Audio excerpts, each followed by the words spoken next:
The Morrison family's annual shareholder meeting was scheduled for 10 a.m., but my brothers had cornered me in the conference room at 9:15. Classic Marcus and John, always thinking they could intimidate me when no one else was around. Just sign the papers, Kate. Marcus pushed the documents across the mahogany table. Make this easy on yourself. I studied my older brothers. Marcus in his $5,000 suit, John nervously adjusting his Rolex. They looked powerful, successful. The perfect heirs to Morrison Technologies. But I saw what others missed, the desperation in their eyes. Why now? I asked quietly, though I already knew. After 5 years of ignoring my shares in the company, why the sudden interest? John glanced at his phone again, the 4th time in 10 minutes.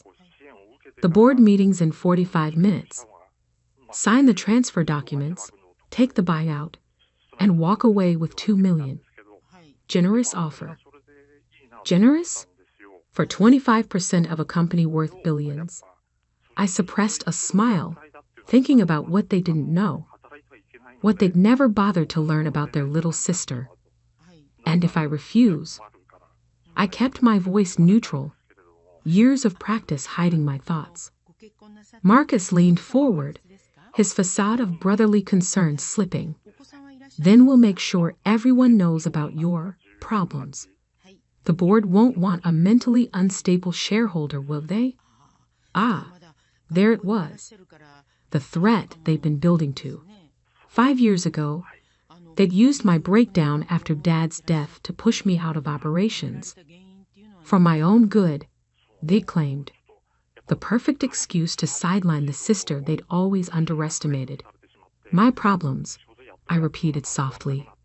You mean the 6 months I took off to grieve our father? While you two were fighting over his office before his body was cold. That's not, John started, but his phone buzzed again. This time, his face paled slightly as he read the message. I knew what it said. I'd orchestrated every message he'd received this morning. Something wrong? I asked innocently. You seem nervous, John. Sign the papers. Marcus snapped, patience wearing thin. Or we'll destroy you. Every mental health record, every therapist visit, every medication. By the time we're done, you won't be able to manage a coffee shop, let alone hold shares in a tech company. I checked my watch. 9:20 a.m. Right on schedule. Interesting threat, I noted. Especially considering what's happening right now at Quantum Solutions. Both brothers stiffened. Quantum Solutions was our biggest client. $1.2 billion in annual contracts. The cornerstone of Morrison Technologies' success. What are you talking about? Marcus demanded. My phone rang. I'd programmed this call weeks ago, timing it perfectly. Excuse me, I said politely. I should take this. I hit the speaker button. Hello, Ms. Morrison. A familiar voice filled the room. This is Richard Chen, CEO of Quantum Solutions. I'm calling to confirm our new exclusive partnership agreement. Marcus lunged forward. What partnership? Ah, are your brothers there? Richard sounded amused. Perfect timing. I was just telling our board how we'll be transitioning all our contracts to Kate's new division. After all, she's been handling our real development work for the past 2 years. The color drained from my brothers' faces. What? What is he talking about? John whispered. I pulled out my laptop, opening files they'd never bothered to check. Remember when you sidelined me? Suggested I focus on small projects while you handled the real business. Screen after screen showed successful projects, hidden innovations, quiet deals I'd built while they were posturing in board meetings. Those small projects? They're now the backbone of Quantum's entire operating system. The innovations you've been taking credit for. All came from my team. The contracts you're so proud of. They have my signature, not yours. Impossible, Marcus sputtered. We run this company. No, I corrected him. You play at running it. I actually built something. I opened another file. Emails, contracts, development plans. 2 years of careful work, hidden behind the facade of a mentally unstable sister they dismissed. While you were busy threatening me, Quantum Solutions conducted a security audit, found out who really developed their technology, who actually delivered results instead of empty promises. Richard's voice came through the speaker again. Kate, the transfer is complete. All development contracts now run through your division. Exclusive partnership, as agreed. Thank you, Richard. I smiled. I'll see you at the board meeting. As I ended the call, Marcus grabbed the buyout papers, hands shaking. You can't do this. We control the board. About that, I pulled up one final document. Remember when Dad restructured the company before he died? The shares he left in trust. John's face went even paler. The neutral trustee was appointed by me. I finished. Dad knew what you two were. Knew you tried to push me out. So he made sure I had protection. If I could prove myself worthy of running his company. The screens around the room lit up with project data, client testimonials, and financial records. 2 years of hidden success, revealed all at once. The board meeting starts in 30 minutes. I stood up, straightening my jacket. They'll be very interested in learning who's really been driving this company's innovation. Who really secured our biggest client's loyalty? We're your brothers. Marcus tried. Desperation replacing threats. Family. Family. I laughed softly. You haven't been family since you tried to destroy me after Dad died. You've been obstacles. Now you're just footnotes. I gathered my materials, heading for the door.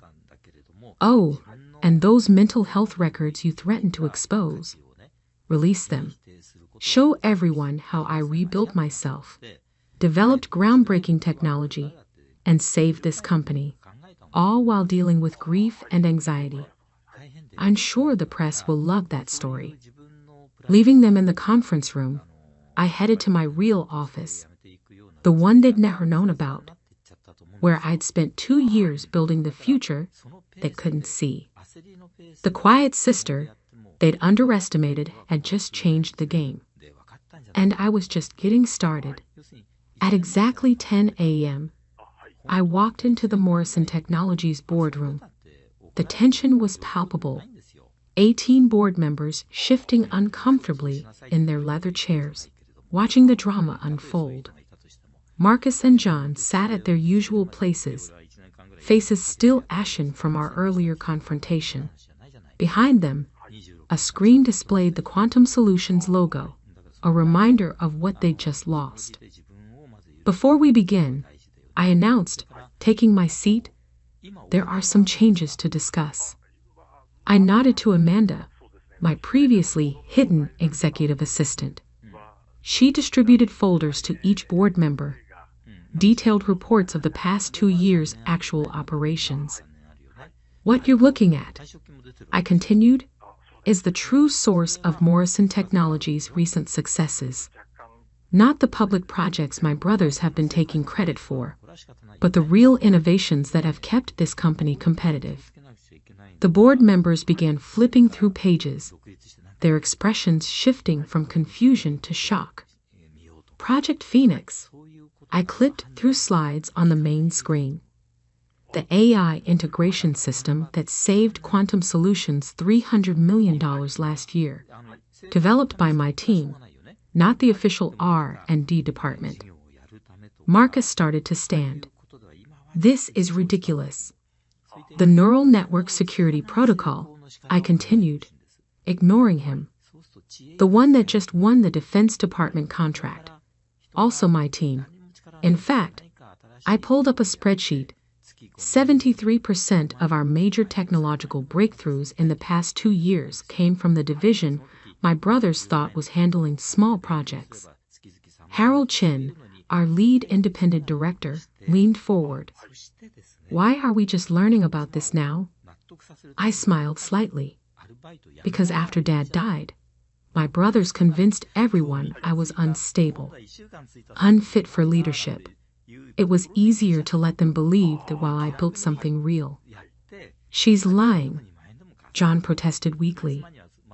We've been running this company into the ground. I cut him off, switching to financial projections. Your visible projects are over budget, behind schedule, and failing quality controls. The only reason our stock price hasn't crashed is because of my hidden innovations. The boardroom doors opened, admitting Richard Chen from Quantum Solutions and his chief counsel. Perfect timing. I nodded to them. Richard, would you like to explain the new contract structure to our board? For the next 30 minutes, Richard detailed how he discovered my secret division, verified our actual contributions, and made the decision to transfer all development contracts to my direct control. To be clear, he concluded, Quantum Solutions' $1.2 billion annual contract now runs exclusively through Kate's division. Her brothers are no longer involved in any capacity. The board erupted in questions. Marcus and John sat frozen, watching their power evaporate. There's more, I announced, pulling up the trust documents. Dad left 30% of company shares in a neutral trust controlled by this board. The terms were clear. Those shares would support whichever heir proved most capable of advancing his legacy. Harold Chen studied the documents carefully. And you've been building evidence of your capability. For 2 years, I confirmed. Every project documented.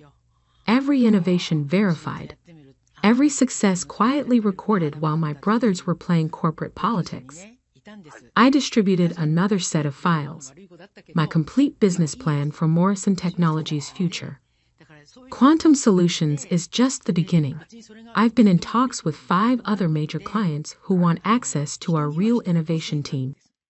Not the flashy presentations my brothers give, but the actual technological breakthroughs we deliver. The board spent an hour reviewing my plans, asking detailed questions that I answered with the expertise of someone who'd actually built something, not just managed it. Finally, Harold called for a vote. The evidence is clear, he announced. The trust shares will support Kate Morrison's leadership, combined with her existing 25% stake. This gives her controlling interest in Morrison Technologies. Marcus lunged to his feet. You can't do this. We're the ones who... Who what? I interrupted quietly. Who tried to destroy your sister instead of recognizing her capabilities? Who valued appearance over innovation? Who just lost our biggest client because you couldn't see past your own arrogance? I stood up, addressing the board. My brothers will be offered positions in the restructured company if they can prove their value through actual work, not family connections. And if we refuse? John asked. I smiled. Then explain to our shareholders why you deserve multi-million-dollar salaries while contributing nothing but threats and failed projects. As the board filed out, already adapting to the new power structure, I stopped by my brother's chairs. You wanted me to sign away my shares. I reminded them. Instead, I just took control of yours. Funny how things work out. In my office later that day, I reviewed the messages flooding in. Employees finally revealing other innovations they'd hidden from my brothers. Clients requesting meetings about exclusive partnerships. Journalists seeking interviews about the company's shocking leadership change. But one message meant more than the others. From Dad's old assistant. He knew, before he died, He told me to watch out for his quiet daughter. Said she had his real genius, not just his name. I smiled, remembering Dad's last words to me. Let them underestimate you, Katie. True power doesn't need to shout. It builds, creates, transforms. Show them what real leadership looks like. The next morning, I arrived early to find my brothers waiting in my office. What do you want? I asked, setting down my laptop. Marcus looked different, humbled. Maybe. The position you offered. We'd like to discuss it. I studied them carefully. No more corner offices. No executive titles. You'll start where I did, proving your worth through actual work. We can learn, John said quietly, if you'll teach us. Funny, I replied. 2 days ago you were threatening to destroy me. Now you want me to teach you. We were wrong, Marcus admitted, about everything. I thought about Dad, about his belief in redemption through hard work. Monday morning, 8 a.m. sharp. Regular offices on the development floor. Show me you can build something real. And maybe you'll earn back some of what you lost. As they left, I turned to the windows, watching the city wake up. My phone buzzed with project updates, client meetings, and board confirmations. The quiet sister had become the powerful CEO. The hidden genius had emerged, and the real innovation was just beginning. 6 months after taking control of Morrison Technologies, I stood in my father's old office, now mine, preparing for another board meeting. But this one was different. Today would reveal whether my brothers could truly change, and whether the company's transformation was complete. The morning sun reflected off the glass skyscrapers surrounding our headquarters, casting patterns across the project reports on my desk. Each page told a story of revolution. Stock price up 45%. Market share increased by 30%. Innovation patents tripled. Employee satisfaction at record levels. A knock at my door preceded Amanda's entrance. They're ready for you. Both presentations. The main auditorium was packed. Shareholders, employees, media, and industry analysts. All here to witness what I'd built from the ashes of my brother's reign. I took the podium, remembering the day they threatened to destroy me. 6 months ago, I began. Morrison Technologies stood at a crossroads. Not between success and failure, but between appearance and substance. Between what we claimed to be and what we could actually achieve. The screens behind me lit up with our latest innovations. Real ones, not the empty promises of the past. Our partnership with Quantum Solutions has expanded into a $3 billion annual contract. Our AI security protocols have become industry standard. And our development teams, all of them, are now working in true collaboration. I paused, looking at Marcus and John, sitting in regular seats among the development team members. Some of you know that my brothers started in new positions 6 months ago. Entry-level development roles, stripped of their executive titles. Today, they'll present their first major project. Marcus and John walked to the podium, dressed in standard business attire instead of their once signature expensive suits. Something had changed in them.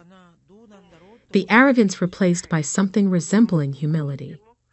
Project Unity, Marcus began, pulling up their presentation. A breakthrough in quantum encryption that we developed with our team members, not over them. For the next hour, they demonstrated actual innovation. Real work they'd done alongside developers they once would have ignored. The technology was impressive, but more striking was their transformation. We learned, John admitted during the Q&A, that real leadership isn't about titles or threats. It's about building something meaningful. Our sister, he paused, emotion visible, showed us what we should have seen years ago. After their presentation, I returned to the podium. This is the new Morrison Technologies, where innovation comes from every level, where good ideas matter more than good connections, where even those who once wielded power destructively can learn to build constructively. I introduced our new initiatives, an innovation incubator open to all employees, a mentorship program pairing experienced developers with emerging talent, a corporate culture that valued substance over style. Some said we were destroying company tradition, I noted. They were right. We destroyed the tradition of hierarchy over merit, of appearance over achievement, of power over purpose. The screens showed our new organizational structure, flat, collaborative, focused on innovation rather than titles. Real power, I continued, isn't in making others feel small. It's in helping them become great. Real leadership isn't about control, it's about creation. As I concluded, the applause was genuine, not the polite corporate kind, but the sound of true appreciation. Later in my office, Marcus and John asked to speak with me privately. We found these in Dad's old storage unit, Marcus said, placing a box on my desk. You should see them. Inside were Dad's personal journals, including entries from his final months. His last entry struck me deeply. Katie, my quiet warrior, they never saw your strength because they were looking for their own kind of power. But you have something better, the power to build, to transform, to lead through creation rather than domination. I'm leaving you the tools to prove yourself, but you'll have to fight your own battles. Show them what real leadership looks like. And maybe, just maybe, show your brothers too. I looked up at Marcus and John. He hoped you'd learn. We're trying, John said quietly. The past 6 months, actually working with the teams, creating something real, it's changed us. Keep proving it, I replied. Not to me, to yourselves. That evening, as the office quieted, I stood at my window watching the city lights emerge. My phone buzzed constantly. Project updates, partnership requests, media inquiries about our revolutionary corporate structure. But one message made me pause. From a junior developer on Marcus's team. Your brother actually listened to my idea today. Said it was brilliant. Said you taught him that good ideas can come from anywhere. Thank you for changing not just the company, but the people in it. I smiled, thinking of all the battles ahead, the innovations yet to build, the transformations still to come. My father had built the foundation. My brothers had nearly destroyed it. I had transformed it. And somewhere in the company, another quiet innovator was preparing to write the next chapter. Because that's how real change happens. Not through threats or dominance, but through the quiet power of creation. Through the strength to build rather than break. Through the courage to transform not just systems, but people. The underestimated sister had rebuilt an empire. The threatened leader had become a teacher. And the real innovation was just beginning. 家の不動産が、今どういう状態にあるのかとかですね、そのあたりについての、資料をきちんと収集をしておくということがまず一つね。それからその女性との関係がどうなのかということについて、もしあなたが自分に有利に離婚を進めたいのであれば、調査会社に頼んでその関係を調べてもらうということは、考えてもいいのかもしれないです。はい。慰謝料の請求っていうのもできることになりますし、その相手の女性に対しても請求ができる可能性があります。はい。ただもうこれをすればね、逆にその調べられているご主人の側もどっかの段階で調べられているということに気がつけばですね、夫婦関係をまた逆戻りでもう一回仲良くするっていうことは難しくなってくると思いますんで、はい。そういう決断をしたらもう後戻りは難しい